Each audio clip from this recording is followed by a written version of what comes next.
कि देखो कितनी कठिन है। भगवान ने कहा ऐसा नहीं है, यहाँ मेरी जगह पर होना आसान नहीं है, बहुत कुछ मैनेज करना पड़ता है। उसने कहा कैसी बात करोगे आप, ऐसा है तो एक दिन आप मेरी जिंदगी जी के देखो और मैं आपकी जिंदगी जी के देखता हूँ। भगवान ने कहा नहीं भाई, मेरी जगह पे रहकर बहुत पेशेंस रखना पड़ता है, तुमसे नहीं होगा।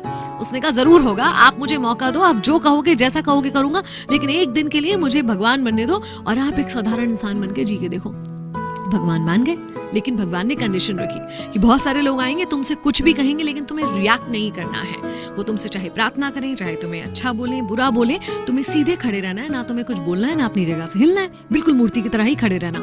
उसने कहा ठीक है, इसमें कौन सी बड़ी बात है, मैं कर लूंगा। अब बन गया वो सेवक भगवान, और भगवान निकल गए एक दिन की छुट्टी पर। सबसे पहले एक व्यापारी आया मंदिर में, जिसने हाथ जोड़कर प्रार्थना करी कि हे भगवान, एक नई फैक्ट्री लगा रहा हूँ, मुझे खूब धन धान्य देना, मेरे उस फैक्ट्री को खूब तरक्की देना। ऐसा बोलते हुए जैसे ही झुका तो उसका वॉलेट गिर गया, वॉलेट वो वहीं भूल कर चला गया। अब मूर्ति बने सेवक को मन करा कि उसे रोक कर बता दूं कि तेरा वॉलेट गिर गया भाई, मगर नहीं बता पाया क्योंकि कंडीशन थी कि बोलना नहीं है, हिलना नहीं है। उसके बाद एक गरीब व्यक्ति आया, जेब से 1 रुपया दिखाकर बोला कि ये लास्ट 1 रुपया बचा है, क्या करूं, इससे माँ की दवाइयां खरीदूं या परिवार का पेट भरूं, समझ नहीं आ रहा भगवान, मैं कैसे जीवित रहूं और अपने परिवार को जीवित रखूं। और देखा उसने नीचे तो उसको सामने एक वॉलेट पड़ा हुआ दिख गया। हे भगवान, धन्यवाद, धन्य हो, तुमने तो मेरे सारे संकट दूर कर दिए, पैसों से भरा हुआ ये वॉलेट मुझे दे दिया। इसके मन में आया कि अरे मैंने नहीं दिया, ये चोरी करके जा रहा है, इसे रोक लूं। लेकिन कंडीशन वही थी कि ये बोल नहीं सकता है और हिल नहीं सकता है।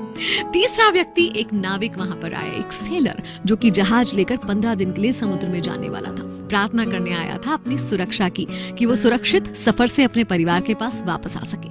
वो प्रार्थना कर ही रहा था कि व्यापारी आ गया पुलिस को लेकर। देखिए देखिए, इसने ही मेरा वॉलेट चुराया है, क्योंकि मेरे बाद मंदिर में यही आया है। पुलिस उसे पकड़ कर ले जा रही थी और अब उस सेवक से बर्दाश्त नहीं हुआ कि इनफ इज इनफ, अब मैं और मूर्ति नहीं बन सकता, अपनी आंखों के सामने इतना गलत होता हुआ नहीं देख सकता। उसने कहा कि ये बिल्कुल गलत है, इसका जो बटुआ है वो उस गरीब व्यक्ति ने चुराया है, मैं भगवान हूँ, मैं बता रहा हूँ। पुलिस ने भगवान की बात तो माननी ही थी, उस गरीब व्यक्ति को पुलिस पकड़ कर ले गई। शाम हुई, जब भगवान आए तो उसने बड़े गर्व से बताया कि मैंने एक अन्याय होने से रोका इस तरह से। भगवान ने कहा हे राम, तूने तो सारा बंटाधार कर दिया, मेरी प्लानिंग का कचरा कर दिया। वो जो धनी व्यक्ति आया था, उसने बहुत कुकर्म करके, काले कर्म करके पैसे को कमाया है। अगर उसका पैसा एक गरीब व्यक्ति के काम आता तो उसके पाप थोड़े कम हो जाते।